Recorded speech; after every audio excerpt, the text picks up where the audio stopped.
ელენე ხოშტარია დილით საკუთარ საცხოვრებელ სახლთან დააკავეს, მას საარჩევნო ბანერების დაზიანებას ედავებიან. შინაგან საქმეთა სამინისტრომ გამოძიება პარტია ქართული ოცნების მიმართვის საფუძველზე დაიწყო. დროას ლიდერი ზახესის დროებით იმოთავსების იზოლატორში გადაიყვანეს. დაკავების ამსახველი ვიდეო კი პარტიამ სოციალურ ქსელში გაავრცელა.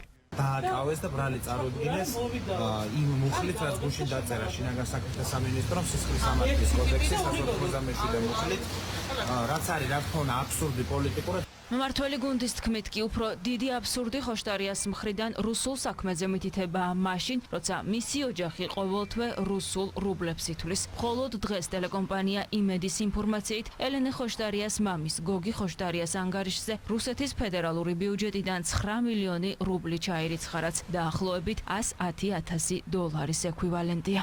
ეს ადამიანი არის რადიკალი, არის ვითომ ანტირუსი და სინამდვილეში ყოველთვე ერიცხება მილიონობით რუბლი რუსეთის სახელმწიფო ხაზინიდან ელენე ხოშტარიასთან დაკავშირებით საზოგადოებას ნამდვილად არ უჭერს საკუთარი შეფასებების გაკეთება. ყველა ქვეყანა თავის ინტერესებისთვის მოქმედებს და რუსეთსაც არავით არის სურვილი არ აქვს საქართველოს ევროკავშირს დაუახლოვდეს.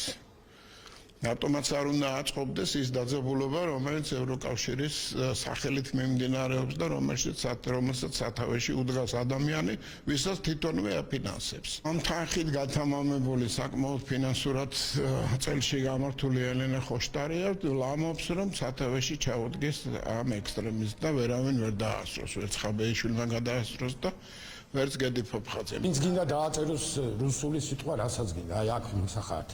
მაგრამ ხოშტარიასგან ეს აბსოლუტურად სასაცილო და მიუღებელია. პუტინი ერთ თეთრს ვინმეს მიცემს რუსეთის ფედერაციიდან, თუ ის მას მტრად მიაჩნია, ეს $10,000, რომელიც რუსეთიდან მოემართება, მიდის ზუსტად ამ საქმიანობისთვის და ის აკეთებს მათ საქმეს.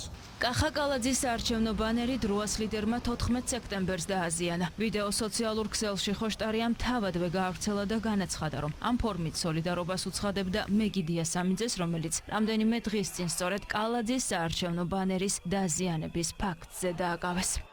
ეს დაკავება კიდევ ერთხელ ნათლად მიუთითებს იმას, რომ ქართულ ოცნებას ეშინია ყველა იმ პროცესი, რომელიც ქვეყანაში მიმდინარეობს და განსაკუთრებით ეშინია 4 ოქტომბრის საყოველთაო მობილიზაციის, აი ეს პანიკური დაკავებები პოლიტიკური ლიდერების მეანიშნებს მხოლოდ ამაზე.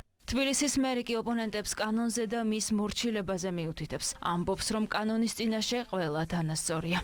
ეს ადამიანები არავის არ აინტერესებს, საერთოდ დღის წესრიგიდან ამოღებულები არიან. უნდათ რომ დანაშაულებით თავი შეახსენონ ქვეყნის მოსახლეობას. კანონი არსებობს, როცა კანონს არ ვღებ, თან მიზანმიმართულად, გამიზნულად, იცი რომ საერთოდ არავის არ ახსოვხარ, არავის არ აინტერესებს. ცდილობენ რომ რაღაც სისულელეებით, პერფორმანსებით შეახსენონ თავი საზოგადოებას.